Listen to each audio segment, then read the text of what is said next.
The sun dimmeth, the land sinketh, gusheth forth steam and gutting fire. To the heavens soar the hurtling flames of the mighty gods, the engulfing doom.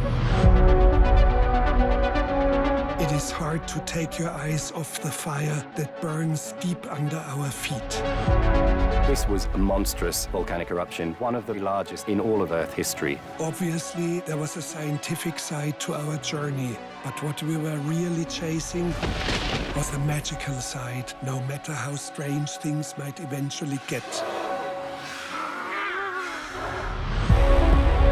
It is a fire that wants to burst forth, and it could not care less about what we are doing up here.